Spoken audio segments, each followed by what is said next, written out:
नमस्कार दोस्तों। हमारे द्वारा आपके लिए एक विशेष संवाद तैयार किया गया है। ये विज्ञान को और भी सरल और रोचक बनाने का प्रयास है।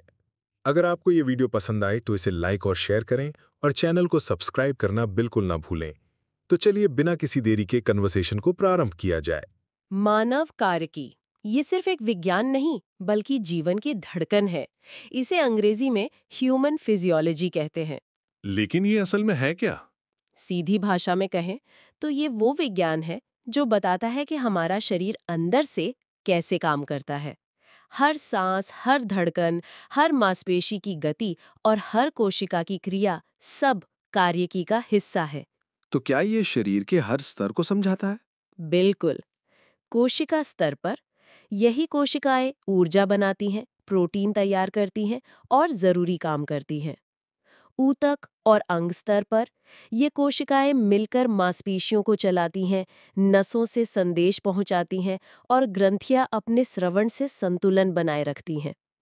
अंग तंत्र स्तर पर पाचन तंत्र भोजन को ऊर्जा में बदलता है, श्वसन तंत्र हवा से ऑक्सीजन लेता है और कार्बन डाइऑक्साइड बाहर करता है, परिसंचरण तंत्र रक्त के जरिए पोषण पूरे शरीर में पहुंचाता है, स्नायु तंत्र हर क्रिया का नियंत्रण करता है, उत्सर्जन तंत्र अपशिष्ट बाहर निकालता है, प्रजनन तंत्र नई पीढ़ी बनाता है और अंतःस्रावी तंत्र हार्मोन द्वारा पूरे शरीर की कार्यप्रणाली को नियंत्रित करता है। बहुत रोचक है।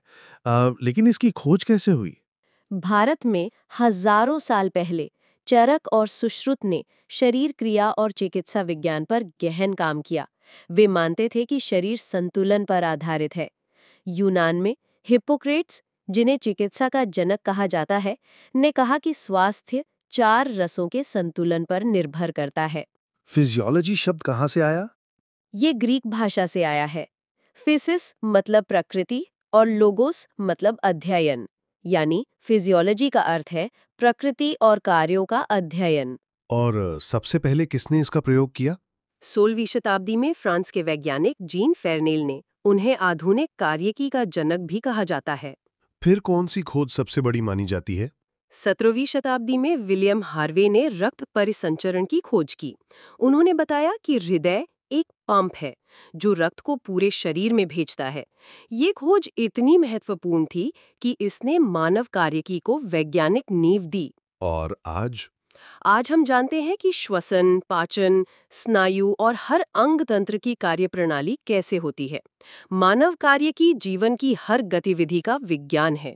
तो इसे समझने का महत्व क्या है?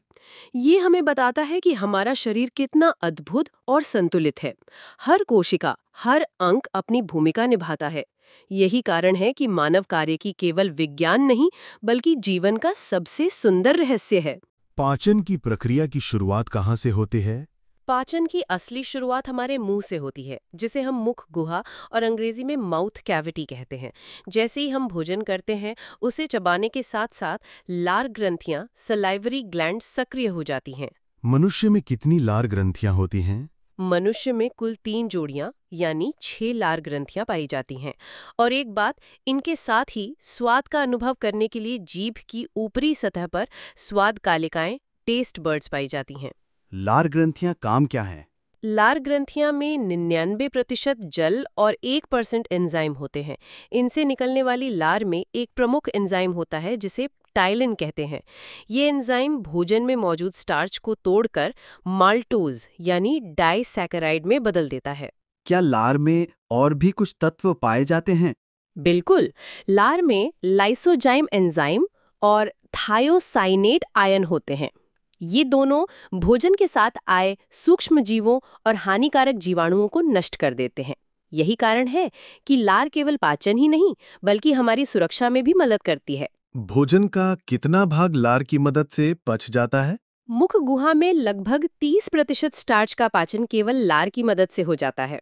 क्या लार ग्रंथियां सभी जीवों में पाई जाती हैं? नहीं, ये बहुत रोचक तथ्य है कि मेंढक, व्हेल और मछलियों में लार ग्रंथियां नहीं पाई जाती। अब समझ आया गुरुजी। लार केवल मुंह को गीला करने के लिए ही नहीं बल्कि पाचन और रोगों से बचाव दोनों में बड़ी भूमिका निभाती है। तो बताइए दोस्तों, कैसा लगा हमारा कॉन्वर्सेशन? यदि अच्छा लगा तो चैनल को लाइक, शेयर और सब्सक्राइब करें। हाँ, और अपने दोस्तों के साथ शेयर करना ना भूलें। धन्यवाद।